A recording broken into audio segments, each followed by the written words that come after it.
You ever feel like English verb tenses are some kind of secret code that you just can't crack? Well, what if I told you they're not just a bunch of confusing rules? They're actually the keys to your very own verbal time machine. Seriously, they're these powerful, super precise tools that let us jump around in time and share exactly what we mean. So in this explainer, we're going to unlock that machine. We'll kick things off with the illusion of time, then get into some really powerful analogies like snapshots versus videos and building bridges. We'll even map out the future, and by the end, we're going to assemble your personal time travel toolkit. Trust me, this is not going to be your old high school grammar lesson. This is a whole new way of looking at things. Okay, so let's get right into it. You know we're all taught that time is pretty simple, right? You've got the past, the present, and the future. But when you're talking about English, that is not even close to the whole story. The real secret, the real power, comes from understanding that it's all about perspective. I mean, just think about it for a second. I did, I have done, I was doing. They all talk about the past, don't they? So why on earth do we have so many different ways to say basically the same thing? Well, the real difference isn't just about when something happened, it's about how you, the speaker, are choosing to look at it. Are you seeing it as one finished event? Or maybe as some background scenery? Or is it something that has a direct link to what's happening right now? The tense you pick paints a very, very specific picture. So, to really get a handle on that idea of perspective, let's start with our first big concept: snapshots versus videos. I'm telling you, this is the easiest way to think about the difference between the simple and the continuous tenses. One freezes a moment in time, and the other just lets the action play out. Okay, check this out. On the left, my parents own a shop. That sounds permanent, right? It's a solid fact. Think of it like a single, unchanging photograph, a snapshot. But then look at the right. My cousin is living in Thailand. That little ing at the end? It gives it this feeling of being temporary, like an ongoing situation. It's not a permanent fact. It's more like a video of what's happening in his life right now. And this is a brilliant example of how these two tenses work together to tell a story. So the video was already playing, she was watching the news. That's our ongoing background scene. And then, bam, the snapshot happens. The burglar came in. A single complete action that just interrupts the video. See how that works? One sets the stage and the other delivers the main event. So the key takeaway here is pretty simple. Your simple tenses, they're your snapshots. They capture one single, complete fact or moment. The continuous tenses, those are your videos. They describe an action that's in progress, a background scene, or just something temporary. Nailing this difference is honestly the first giant step toward mastering time.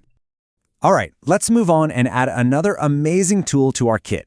So next up, we have the perfect tenses.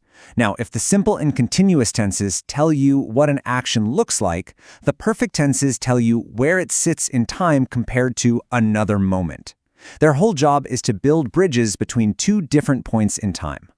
And that's really their entire purpose. They don't just say, hey, this thing happened. No, they create a link.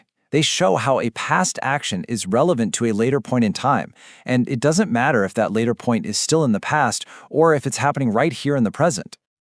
Just look at this Mozart example. The main event in the past is Mozart was born. Simple enough. But the sentence needs to tell us something important that happened even before that moment, and that's where the past perfect comes in, had already died. It builds a bridge from Mozart's birth all the way back to an earlier past. Without that one little word, had, the whole sequence of events would be a total mess. It's literally a time travel bridge. And this slide just perfectly shows the bridge to right now. When you say, I've worked really hard for the last 2 weeks, the action, yeah, it took place in the past, but using have worked connects that whole period directly to this moment. The result, maybe you're tired, maybe you're really proud, is felt right here, right now. That is the magic of the present perfect. All right, we've handled the past and the present. Let's jump into the future. Now, talking about the future in English isn't really about one single tense. It's more like using a map to show how certain you are about your plans. It's all about communicating your level of intention. Okay, let's break this chart down because this is super useful. If you say, the manager is having a party, you're signaling a really high level of certainty. It's a done deal, a definite arrangement. It's in the calendar. Now, if you say, we are going to hire a bus, well, that's more of a plan or an intention. The decision's been made, but maybe you haven't actually booked it yet. And then if you say, I think it'll be extremely hot, you're just making a prediction. See? Your choice of words is a direct signal of how confident you are. So let's bring all of this together. We've gone way beyond just memorizing simple rules. What we've actually done is assemble a really powerful toolkit for communication. You're no longer just guessing which tense to use. You're making strategic choices about how you express time. And here it is, your complete toolkit. Simple tense for snapshots, continuous tense for videos, perfect tense for building those time bridges, and the future forms for mapping out your plans and your intentions. These 4 concepts right here are your guides to navigating pretty much any situation, in any time frame you can think of. You know, at the end of the day, this isn't about memorizing grammar tables. It's about empowerment. You are now in the driver's seat. You have the controls to your very own verbal time machine, and you get to choose exactly how to frame an action to communicate your precise meaning. It's pretty cool. Which leaves us with one final thing to think about. How are you going to talk about your day tomorrow? Are you going to say, I'm meeting my friend at 8 because it's a definite arrangement? Or maybe I'm going to finish that report because that's your intention. Or perhaps just, I think it'll be a good day as a simple prediction. The choice and the incredible power to communicate with precision, well, that's all yours now.